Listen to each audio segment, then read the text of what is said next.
لیکن پاکستان میں چیزیں اتنی چونکہ ڈسکس نہیں ہوتی تو ہم لوگوں کو اتنا نہیں علم. تو سب سے پہلے انہوں نے ایک اوور ویو شیئر کیا تھا کل اور پرسوں کی ٹریننگ میں. اس کے بعد انہوں نے کچھ کویسچنز اپنے بتائے تھے جو کویسچنز انہیں ریسیو ہوتے ہیں. 14 سال کا بچہ, 12 سال کا بچہ, 15 سال, 16 سال, وہ بچے آپس میں پکچرز ایکسچینج کر رہے ہیں. یہ بات انہوں نے بتائی تھی, یعنی جس کو ہم سیکسٹنگ کہتے ہیں. یہ ایک ٹرمینالوجی ہے انٹرنیٹ کی, کیونکہ internet addiction specially WhatsApp اور اسکائپ اس نے اتنا آسان کر دیا یہ فتنہ کہ کوئی بھی بندہ اپنی پکچر 1 منٹ کیا بلکہ چند سیکنڈز میں کسی کو بھی بھیج سکتا ہے. ایسی چیزیں ایکسچینج ہو سکتی ہیں, لنکس ایکسچینج ہو سکتے ہیں. کسی دور میں انہوں نے بتایا کہ 90s میں بہت محنت کرنی پڑتی تھی, اب 1 کلک پہ ہر چیز ہمارے سامنے موجود ہے.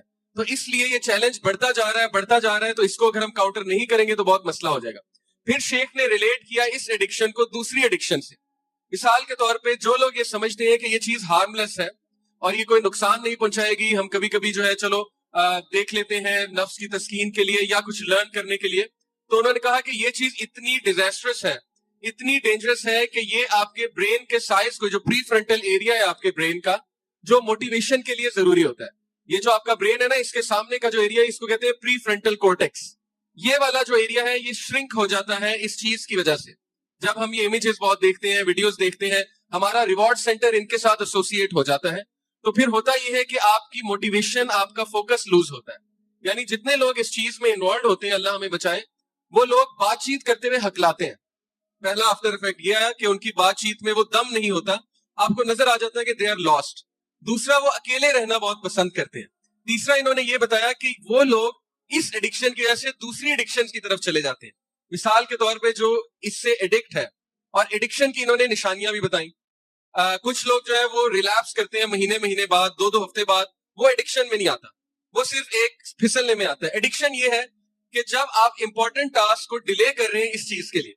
یعنی ایڈکشن یہ ہے کہ آپ کی وائف نے آپ کو کوئی کام کہا یا آپ کے گھر والوں نے کوئی کام کہا, لیکن آپ اس سب کو چھوڑ کے سم ہاؤ مجبور ہو چکے ہیں کہ نہیں پہلے مجھے یہ کرنا ہے یا یہ دیکھنا ہے. تو یہ ایڈکشن کے بیہیویئر میں آتا ہے. تو وہ لوگ جو اس سے ایڈکٹ تھے وہ دوسری چیزوں سے ایڈکٹ ہو گئے. مثال کے طور پہ کوکین سے, سگریٹ سے, ڈرگ سے, کیونکہ ڈپریشن میں تھے. پھر وہ لوگ کی اتنی دردناک سٹوریز ہیں پریکٹسنگ لوگوں کی. میرے پاس بھی, میں آپ کو بتاتا ہوں اپنا ایک پرسنل ایکسپیرینس. میرے ایک دوست ہیں, پرانے دوست ہیں, اور انہوں نے خود کریج کے ساتھ, ہمت کے ساتھ مجھ سے اپنا مسئلہ شیئر کیا, اور میرے بہت اچھے دوست ہیں, اور میں ان کی اجازت سے آپ کے ساتھ شیئر کر رہا ہوں کیونکہ وہ کہتے ہیں کہ کسی اور کا بھی بینیفٹ ہو جائے گا. وہ بھائی پریکٹسنگ ہے, دین پہ عمل کرنے والے ہیں. اس کنٹری میں نہیں ہوتے, ٹھیک ہے, ایک اور کنٹری میں, لیکن میرے پرانے جاننے والے ہیں.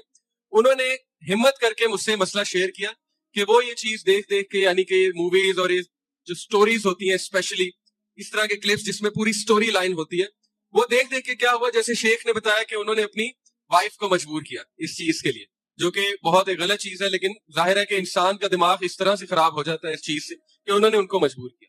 اس کے بعد یہاں سے تسکین نہیں آئی, کیونکہ ظاہر ہے یہ چیز دیکھ کے انسان کی جو حیوانیت ہے وہ بڑھتی جاتی ہے, جو حیوانی ایسپیکٹ ہے انسان کا. تو پھر وہ کچھ نیا چاہتے تھے, اور پھر یہ چیز انہیں یہاں تک لے گئی, آپ سوچیں گے نہیں, آپ دنگ رہ جائیں گے کہ ایک پریکٹسنگ بھائی جو دین سے محبت کرتا ہے, دین پہ عمل کرتا ہے, اس نے کچھ گروپس جوائن کیے اور اس نے پے کرنا شروع کر دیا ویڈیوز کے لیے. اور وہ گروپس اتنے خطرناک تھے کہ وہاں پہ باقاعدہ ریئل لوگ تھے, ایکٹرز نہیں تھے, ریئل لوگ تھے. اور وہ کیا بات کرتے تھے کہ آپس میں پارٹنرز کو ایکسچینج کرنے کی بات, اپنے پارٹنرز کو. اوکے, یعنی اس طرح کے خطرناک گروپس بنے ہوئے انٹرنیٹ میں کہ آپ سوچ بھی نہیں سکتے اس کمیونٹی کے. تو یہاں تک وہ پہنچ گیا تھا, تباہی کے دہانے تک وہ پہنچ چکا تھا. ہمت کر کے اس نے میرے ساتھ شیئر کیا, اور پھر میں نے اس پہ بڑی کڑی نظر رکھی. ہے تقریباً 1.5 سال پہلے کی بات ہے. اس پہ بہت کڑی نظر میں نے رکھی, اور اس نے مجھ سے مسئلہ رمضان میں شیئر کیا تھا, اور باقاعدہ رو کے شیئر کیا تھا. پہلے تو میں بہت شوق ہوا, مجھے بہت زیادہ صدمہ پہنچا کہ یار یہ بھی ایسے کر سکتا ہے. لیکن پھر جیسے شیخ نے کہا کہ ظاہر ہے فتنہ برپا اس طرح سے ہو چکا ہے کہ ہمیں دوسروں کو رحم دکھانا ہے بجائے کہ ہم ان کو جج کر دیں. تو پھر میں نے اس پہ کڑی نظر رکھی, روزانہ پوچھتا تھا اس سے, اس کو ڈوز دیتا تھا. اسی طرح وہاں پہ اس کو کسی کے ساتھ کنیکٹ کروایا. تو پلیز شیخ کی جو بات ہے وہ میں ریپیٹ کر رہا ہوں اردو میں, اگر کوئی اس مسئلے سے سفرنگ سے گزر رہا ہے وہ اکیلا نہ رہے, وہ کسی ٹرسٹ وردی بندے کو اپنا ساتھی بنائے, اپنا یہ راز بتائے, کیونکہ اکیلے بندے کو شیطان کھا جاتا ہے. نبی اکرم صلی اللہ علیہ وسلم نے کہا نا کہ شیطان